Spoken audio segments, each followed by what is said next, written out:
Hi everybody, Si here. I'm one of the team that's organising Halton Rocks 2020. There's going to be quite a lot of Halton Rocks content coming your way over the coming days and weeks as we start to reveal the lineup. And we're going to let you know which artists and which bands you can see on the night. Really exciting lineup, really strong. Looking forward to sharing it with you guys. Thank you for watching this video to everybody who's watching it. Just by watching this video, you're taking an interest in what we do and supporting us. Everyone who's following our event page on Facebook and the various social media that we're doing, thank you. So let's get on with it. We've got an interview for each act. I got together with the team before we did this because we knew we'd need like a little introduction segment before each one. And the team said to me, look, we've got a little bit of budget. Lockdown measures are eased a touch now. We can drive to places if you want to film on location. What do you want to do? And it's been a long-standing ambition of mine to introduce musicians from in front of a baby gate. So that's a little box ticked for me. So we're on location at the baby gate, and let's have, without any further ado, the next act to appear at Halton Rocks 2020. John Grimes. John, thank you very much for joining us for this chat about Halton Rocks, and thank you very much for saying yes to doing Halton Rocks.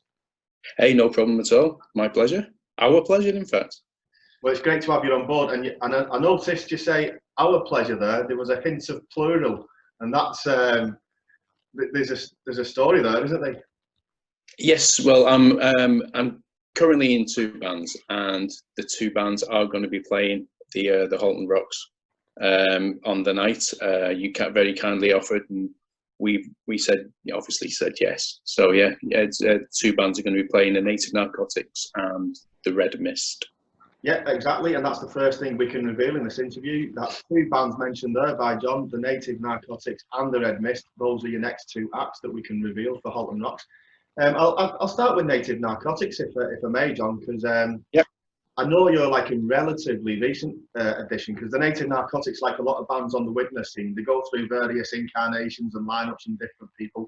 I was in it for about 5 minutes. Yes, you were. I've got you on video. Oh, yeah. Oh, bloody hell, is that Halton Rocks 2013? No, 2012. It was something like that, yeah. It's on YouTube, actually, somewhere. Oh, well, apologies for that then. Not at all. So, I mean, I think I probably left 2013, 14, something like that. How did it come about for you playing with Clive and the band? Well, what it was, I was due to record them. I wasn't doing anything at the time, and I was due to record them. I just got some recording stuff, bought some recording stuff, and I was going to record them. And I actually did record the drums. I did a drum session with Neil, and we got those things done. And a guide vocal with Clive, but nothing else. It's like it was. I've got to be honest. It was hard work, and they'll even say it themselves. It was hard work trying to get everybody together to sort of try and record.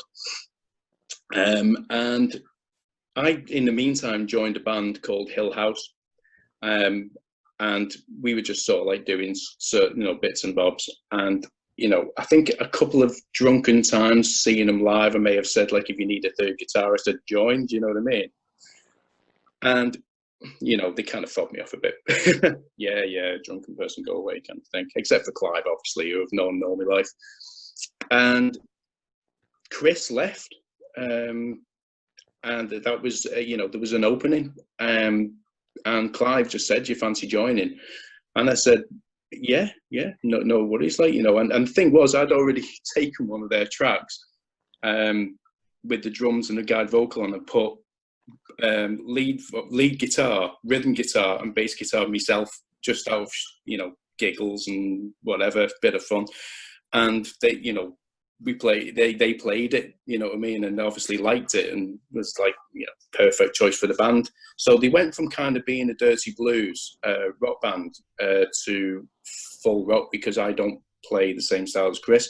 Nothing to take away from Chris. They were great with Chris, but like, obviously when he left, they needed somebody to fill his boots, and I came in, and my style's not like his, so we basically became more of a rock band. So that's what we are now. But that's basically how it came about. probably me bugging him drunk. Yeah, you basically fabricated your own audition. Basically, yeah. But I did actually. Yeah, I mean, I mean, I don't think it was just on that alone, but I think that did clinch it for, especially I think the drummer Neil. He just sort of went, all right, well, if he can do that, then he can play in the band. But I was no lead guitarist at all, and Gavin, the other guitarist in the band, he turned around, he said, "So you are going to be playing lead, aren't you?" I was like, "Am I?" So I had to learn to play lead very, very quickly. So I'm not a genius at anything. I'm no Gavin's a really great lead guitarist, but I can hold my own now. Well, I would say for sure you're underselling yourself a little there, John. I know from past experience when we've played and we've recorded together what an accomplished guitarist you are. But I'm just interested to pick up on the story there about the time when you're recording them. Would that have been the White Tables album? No.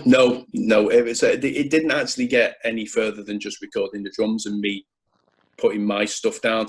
So we never actually got anything from it, to be honest with you. There was nothing actually went any further than that. Okay, so it wasn't the White Tables album then. So it sounds like maybe there's 2/3 or 3/4 of a Native Narcotics album that remains unfinished to be discovered someday. Is that right?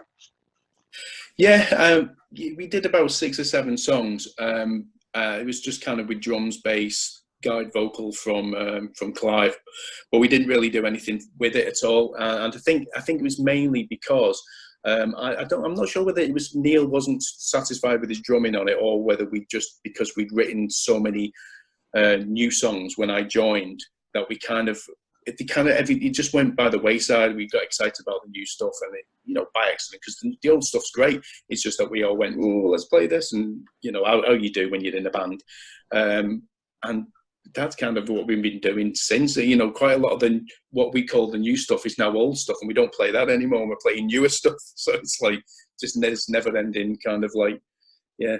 So you're right, yeah. There is something somewhere, but it's been shelved, and I don't know whether it'll ever air. It sounds like most of the lads in the Narcotics then you've not played with before, I'm gathering, but I know Clive you have, and you go back a long way. I think I remember you back in the million pound giveaway, is that right? Yeah, that's right, yeah. So, I mean, I'm interviewing quite a lot of people at the moment in the build-up of Halton Rocks, and invariably Clive's name comes up. So tell us your Clive tale. What's your association with Clive? I've known Clive all my life. He's basically good friends with my uncle. My uncle's like an old hippie as well. And, they used to hang out in the Queens years ago. And he obviously Mad Clive used to do lots of unspeakable things that we can actually not speak about, to be honest with you. And it's funny how many people say that if you've heard any stories about Clive, 99% of them are actually true. You know what I mean? And you kind of wish they weren't, to be honest with you. And I suppose in his own little way, he probably wishes they weren't either. But that just adds to his charm, to be honest, and his legacy. He's kind of like an uncle to me, to be honest with you. I've known him pretty much all my life. I've got memories of being on his shoulders, visiting castles when I was a kid and all that kind of stuff. So, yeah, I've got that's how I know him. And, I've kind of known him all through the years. It's very strange, actually, because my wife's brother is in a band and they're doing really well. They're really good. And he was actually saying, when I first told him I was in Clive's, when the band with Clive, was like, "Clive? You're in a band with Clive?" Like it was this huge, and that's kind of how people from Widnes sort of perceive it, I suppose. I mean, John's not actually from Widnes originally, but he lived here for quite a long time and knows of Clive, so they were kind of in a bit of awe over that. I'm sure he won't mind me saying. I'm sure he won't. He definitely won't mind you saying, because that was the mild version of the story, I'm sure. But like you say, the man's reputation precedes him on it. So. But yeah, so you're with the Native Narcotics at Halton Rocks. I'm really looking forward to seeing how it changes the sound. I think having you playing lead must change the sound to how I remember Native Narcotics. I know you've got a lot of people who consider you as having the rock edge, particularly from the Fidel Afro days. So, yeah. And like you say, we've played before, we've recorded before, but there's so many influences and sounds that surround the way you play the guitar. where's it all come from? What are your main influences as a musician? Well, when I was a kid, I was massively into the Beatles, like hugely into the Beatles. I suppose that I am in a way still into the Beatles. I've always loved the Beatles, but me first actual, I suppose what you could call love affair with a character in a band was early Pink Floyd and Sid Barrett, and I was like massively heavily into that type of thing for a long time.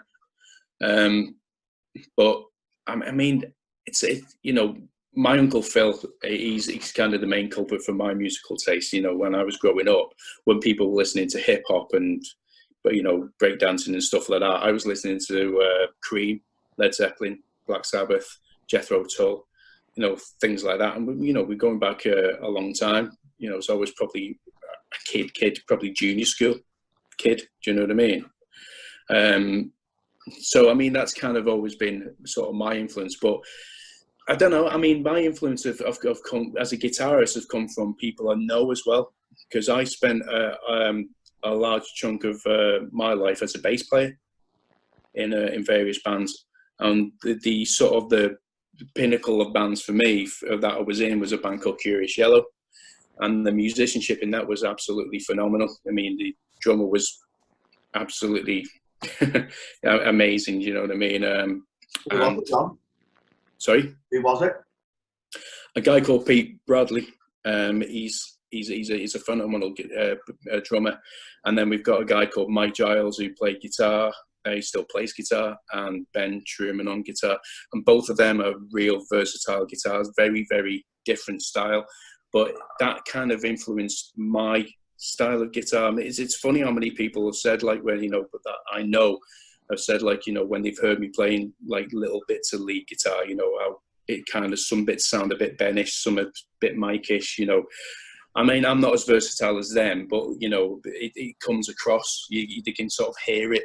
But, you know, I think, you know, as well as the musical influence, I think musicians in my life have influenced me, to be honest.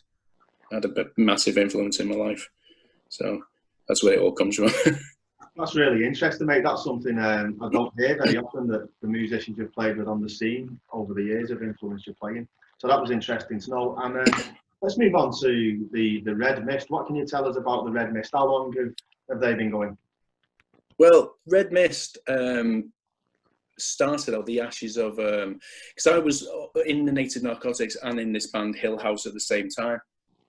And Hill House frizzled out. It's kind of, you know, it had its day kind of thing as a three-piece band, and that became no more. And you know, the drummer, I still liked playing with the drummer. You know, and you know, we'd go down to the practice room and jam. And when the other guy wasn't there, we always jammed. If it was just me and Paul, we jammed very sort of Black Keys-ish, Queens of the Stone Age-y, vibey, sort of Kayasy type stuff, just guitar and drums. But then when we got together with Hill House, it was a million miles away from that style of music, you know what I mean? But it was just a bit strange how that always came about. So when it fizzled out, I said to Paul, do you fancy still just jamming, you know what I mean? You know, and he said, yeah, but do you know a bass player would want to join us, like, you know, just for the session?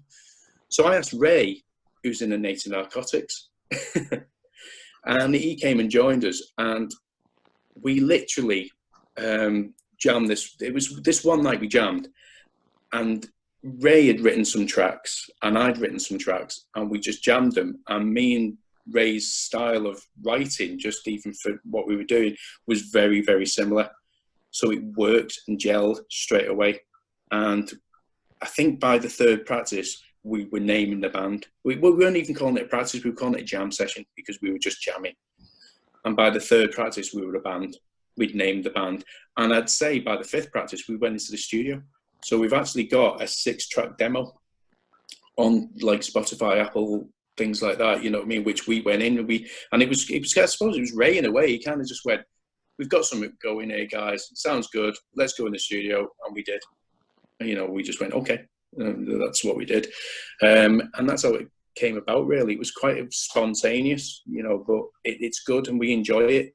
we're not saying we're not enjoying it more than the Native Narcotics. We're enjoying it as much as the Native Narcotics. Just it's a different style of music.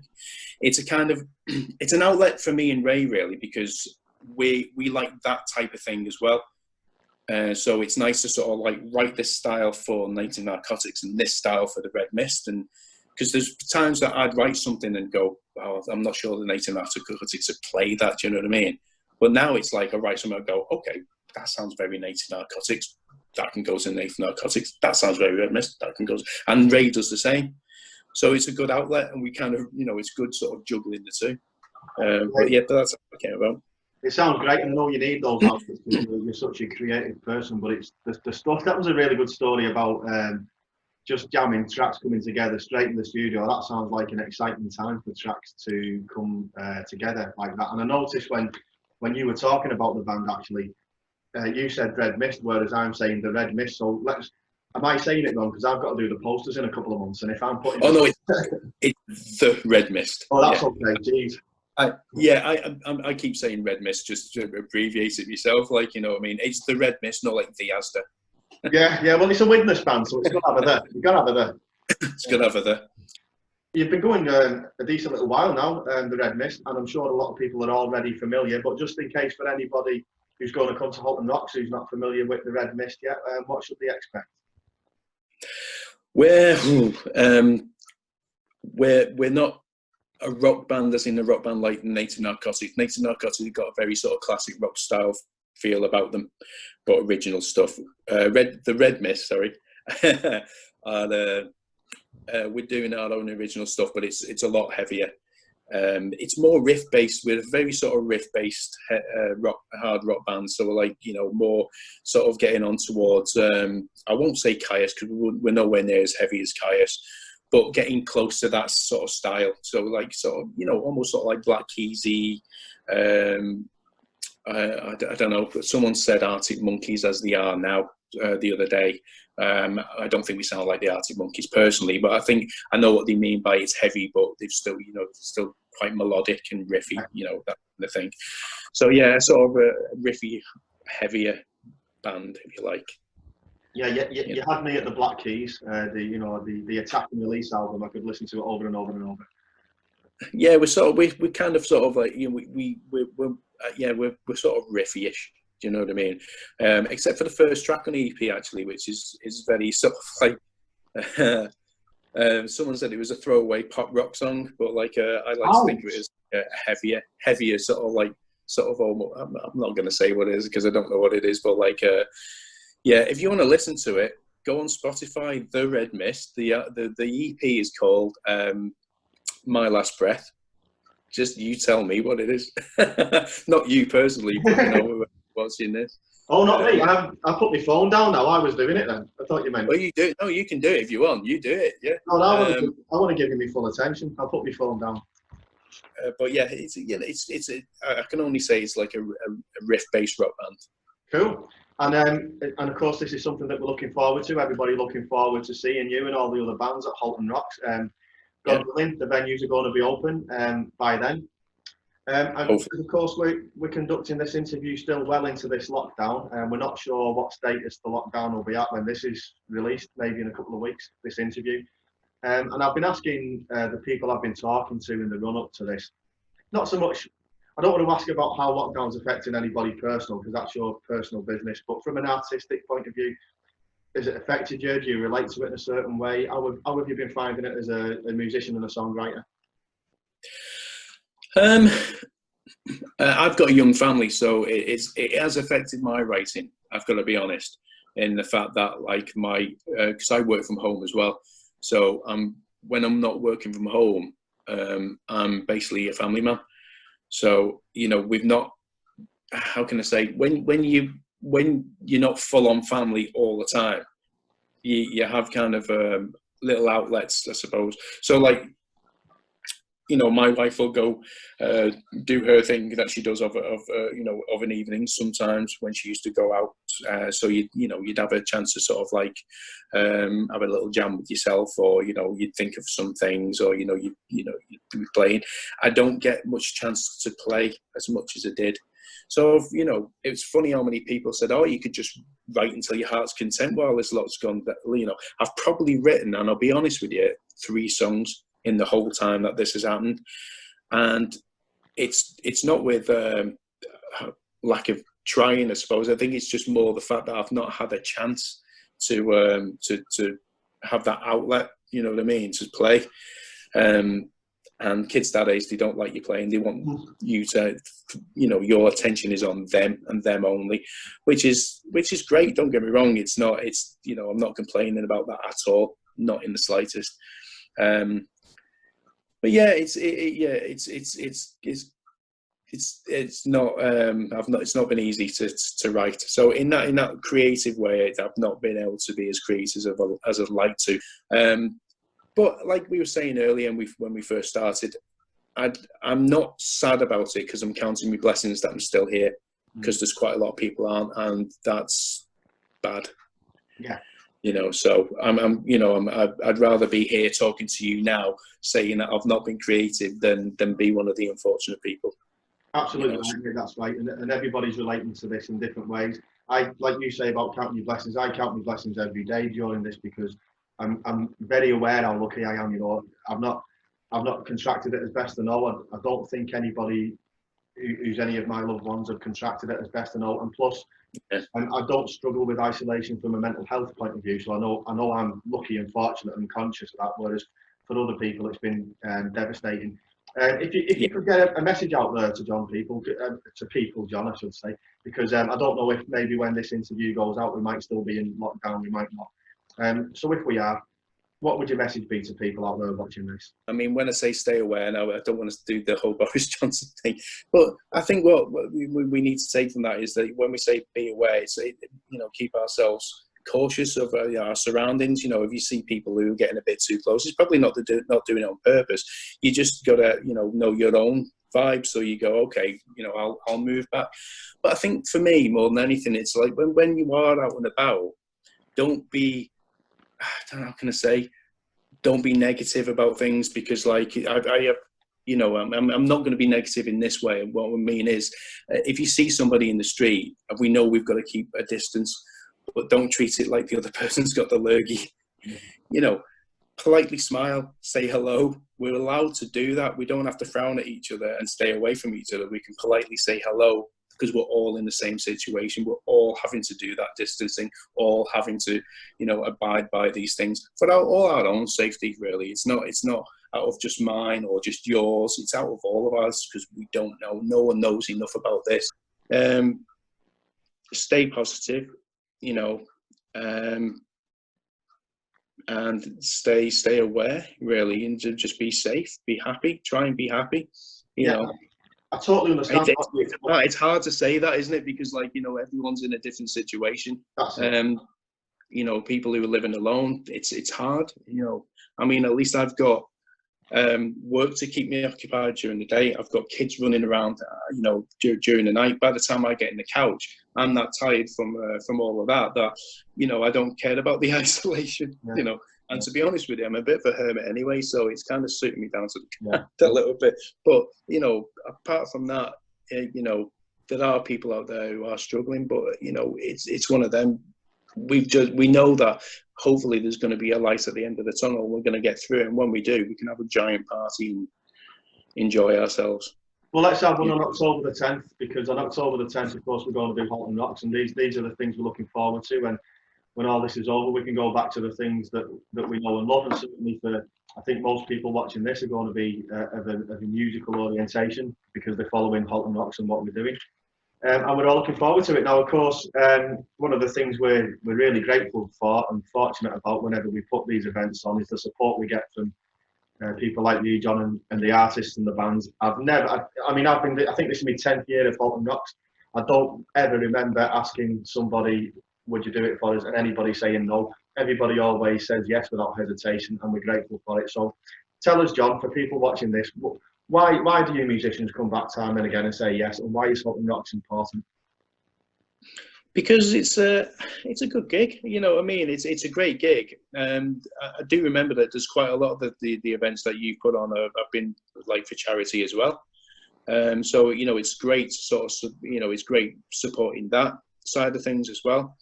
I don't know. It's just a good. There's something about like playing your hometown. And you kind of get a kick out of it. I don't care what anyone says. A lot of people might sort of like go, I prefer to play, and I don't think so. I think given the chance, I think a lot of people are like, no, this is it's always a good event, and it's always good. It's a good vibe, So I've always said yes because I like doing it. You know what I mean? So that's my actual answer. I like doing it. Brilliant, nice one. That's the perfect reason to do it, isn't it, John? Thanks for that, mate. And we go through a kind of range of subjects when I'm doing these interviews with the various people I'm talking to at the moment, and we tend to go through some really like hearty stuff, some music-based stuff, some serious stuff. So I like to end, if I can, with a little bit of levity, and I'll ask you a bit of a silly question. So we're coming up, we hope, to the tail end of this lockdown. We think and we hope. But let's say, God forbid, some event occurs in the future, and we've got to do lockdown all over again. 12 weeks lockdown. You can choose one person from the music scene, past, present, whatever, who you can lock down with. Who's it going to be and why? It's a hard one, this. Who wouldn't mind being locked down with? Do you remember a band called Halfway to Eddie's? Barry. I mean, he was I don't know whether he's still with us, if he's not still with us, or what. I've no idea because I've not seen him for years. Right. I think his name was Barry anyway. Someone will correct me otherwise. But he was a multi-talented musician, he was. And I think it'd be quite interesting to spend some time with him, to be honest with you. Okay. Because, like, A, he could teach me some stuff. But B, I think it'd be interesting because, like, I can't play. Like, I can play bass and can play guitar, and I can twaddle around on the sitar, but like, he could play drums, he could play piano, he could play bass, he could play guitar, he could sing. For me, people like that are worth the weight in gold to be around, you know what I mean? So I know he was a good songwriter as well, so I'm going to say, yeah, your man from Halfway to Eddie's. All right, man, good choice and good answer. So we'll set that little task for anybody watching this. If anybody knows Barry from Halfway to Eddie's, get hold of him and let him know. If a lockdown ever comes round again, Barry, you're off to John's house. Hope he can put up with the kids. Yeah. All right, John. Well, listen, we're coming to the end now. I want to thank you very, very much for your time and for a great chat with us, and again for doing Halton Rocks. So before we sign off, is there anything else you'd like to say to us about either of the two bands you're in, yourself, the music scene in general, Halton Rocks, anything at all you'd like to put across with us before we say goodbye? Hopefully, Native Narcotics, when we get out of this, will be coming up with some form of like EP style type thing. So look out for that. I'm going to be blatant plug on this. If you've not already heard it, go onto Spotify, Apple, buy it if you want to. The Red Mist, My Last Breath, it's called EP. Hope you'll enjoy it. That'd be great. And music scene wise, let's all get together and be as one when this is all over, so we can all support each other, because there's too many bands out there kind of like in it for themselves. Let's not be in it for themselves, let's be in it for each other, start a scene. There's some great scenes out there at the moment, and the only reason that these things are happening is because everybody supports each other. If everybody supports each other, puts events on with each other, that's how things happen, man, and that's how it should be. Let's do it. Let's create scenes. Nice one, John. Brilliant words. Great way to finish. Let's get in it together. The golden rule when I was coming up was you don't go home at the end of your set. You watch everybody. We're in it together. And yeah, you're quite right. That's it. Yeah, that's it, man. And Native Narcotics, I've enjoyed all the recordings they've done so far. An album or an EP or anything, Native Narcotics with John Grimes in it is something to look forward to. And the Red Mist, get on Spotify, people, and get it listened to. John Grimes, for your time today and for contributing to this project, thank you very much, my friend. My pleasure.